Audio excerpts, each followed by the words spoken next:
Professor Bachchan शुरू करो। सुयश वाला तुम लोग के लिए यहाँ पे मैंने देखो डाल के रखा क्वेश्चन को, तो क्वेश्चन अच्छे से देख लेना।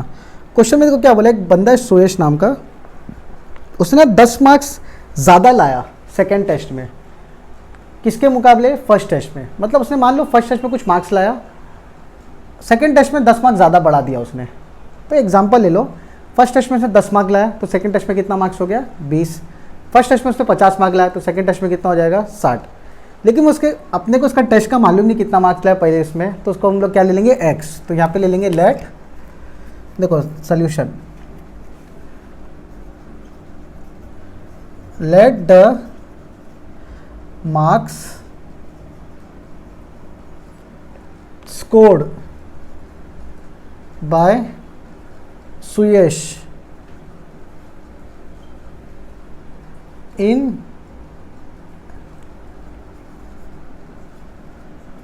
First test be x. पहले में एक्स है तो marks scored in second test क्या हो जाएगा, therefore marks scored in second test. First test में कितना लाया उसने, एक्स लाया, तो सेकेंड टेस्ट में आ जाएगा एक्स प्लस 10। अभी इसमें यहाँ पे देखो उस पर कंडीशन क्या दे दिया, 5 times the score of the second test, 5 times the score of the second test, मतलब 5 टाइम्स मतलब टाइम्स वर्ड आया तो मतलब मल्टीप्लाई, किसको मल्टीप्लाई, सेकेंड टेस्ट को। तो यहाँ पे ऐसा लिखेंगे 5 times the score of second test, मतलब 5 मल्टीप्लाई हो रहा है दोनों को। इसका बोला है and the same as square of the first test. तो यहाँ पे क्या लिखेंगे हम लोग, square of the first test x square. First test का मार्क्स क्या है, एक्स है, तो क्या लिख देंगे हम लोग, एक्स स्क्वायर लिख देंगे। अब ये बोल रहा है कि बताओ जब दोनों इक्वल है तो सुयश ने कितना मार्क्स लाया फर्स्ट टेस्ट में। मतलब हम लोग को क्या पता करना है, एक्स पता करना है।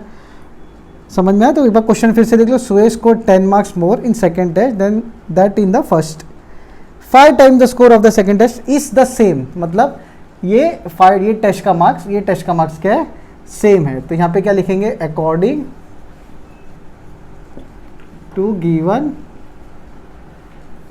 कंडीशन। कंडीशन क्या बोल रहा है कि भाई ये दोनों टेस्ट का मार्क्स क्या है, सेम है, एक्स स्क्वायर से है, कंडीशन से मांग रही है, कंडीशन से अपने को मिला, बोला है वहाँ पे साफ साफ ये 5 टाइम्स वाला मार्क्स इस आया और बाद में आया था सेम एज एक्स स्क्वायर करके, मतलब फर्स्ट टेस्ट मार्क्स स्क्वायर में। तो ये दोनों सेम है। अब इसको मल्टीप्लाई करो जल्दी से, 5x plus 50 equal to x square. अब इसको इस तरफ मत लो, ये दोनों को इस तरफ लो, क्या हो जाएगा, x square minus 5x minus 50 equal to 0। समझ में आया? तो देखो अभी अगर मैं मान लो इसको इस तरफ लूँगा तो ये माइनस में आ जाएगा, तो उसको स्टार्टिंग के पहले स्क्वायर को माइनस में मत रखो, रखेंगे कोई प्रॉब्लम नहीं, लेकिन फिर सॉल्व करने का मगजमारी है। तो अभी देखो इसको क्या करने का, ऐसा कौन सा नंबर है जो मल्टीप्लाई करूँगा तो 50 आएगा, प्लस माइनस करूँगा तो 5 आएगा, तो 10 5 ज़ा 50, लेकिन माइनस में आंसर है तो माइनस प्लस, तो आंसर आ जाएगा माइनस में। तो x square minus 10x minus plus 5x minus 50 equal to 0। अभी यहाँ ध्यान से देखो, ये दोनों में कॉमन निकालना है, तो x माइनस 10, x माइनस 10 बाजू में ऐसा आ जाएगा, तो 5 10 ज़ा 50, तो माइनस इधर आना चाहिए, minus plus minus equal to 0। अभी पहला ब्रैकेट क्या बना, x प्लस 10 बना, दूसरा x प्लस 5 बना।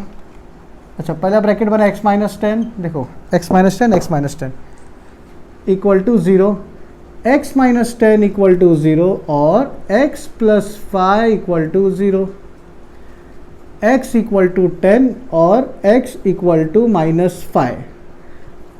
तो जो मार्क्स मिलता है 0 होता है। देखो किसी ने बोला कि सर मेरे को ना मैथ्स में ना 10 मार्क्स मिला, परवड़ेगा, समझ में आता है, सुन लिया। कोई बोलेगा सर मुझे 5 मार्क मिला, वो भी समझ में आता है। कोई बोला सर मुझे 2 मार्क मिला, कोई 0 मिला। कोई बोलेगा सर मुझे मैथ्स में ना -31 मिला, तो ये पॉसिबल नहीं है। 0 के बाद मैथ्स में जितना ही मार्क्स है सब फेल में काउंट होता है, तो उसको माइनस में लेते ही नहीं हम लोग। अगर कोई बच्चे को मिलता 10 मार्क, उसमें कोई बोला -3, टीचर बोलिए तो पढ़ाई नहीं करता, तो मैं -5 देगी, तो वहाँ वो दे सकती है। अभी तुमको ऑलरेडी जब 0 से कम है तो उसमें तुम्हारे को अगर -2 मार्क्स आ रहा है तो तुमको अलग से थोड़ी -5 देके -7 तुम्हारा इज्जत को गिराएगी, ऐसा नहीं होता है। तो अगर 0 के नीचे तो डायरेक्ट फेल होता हो, तो माइनस में कभी मार्क्स आएगा नहीं। तो देखो यहाँ पे negative number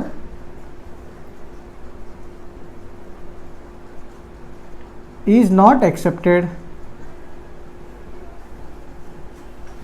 negative number is not accepted लिखा है। तुम लोग ऐसे लिख सकते हो negative marks is not accepted, ये भी लिख सकते हो। तो यहाँ पे नंबर की जगह क्या और क्या लिख सकते हो तुम यहाँ पे marks, therefore x equal to 10। तो उसका फर्स्ट टेस्ट का मार्क्स क्या आ गया, x equal to 10, therefore Suyesh score 10 marks in first test. समझ में आया? बहुत सिंपल है। फर्स्ट टेस्ट का खाली मार्क्स मिला था इसलिए मैंने फर्स्ट टेस्ट का लिख के दिखाया। तो बहुत सिंपल समय, इसका जल्दी से स्क्रीनशॉट ले लो और मार्क्स इसका ध्यान में रखो। यहाँ पे क्यों नहीं आया ऐसा, क्योंकि यहाँ पर नेगेटिव में मार्क्स नहीं आता है, सिर्फ पॉजिटिव वे में रहता है। अगर इसके ऊपर कुछ भी तुमको डाउट, दिक्कत, कुछ कमेंट है तो मुझे पट एक दिन से DM करना और झट से मैं तुमको बताऊँगा, फिर पट से तुम नोट करके ले लेना, फिर सट से आगे बोर्ड में लिख देना। समझ में आया? नेक्स्ट पे आता हूँ मैं।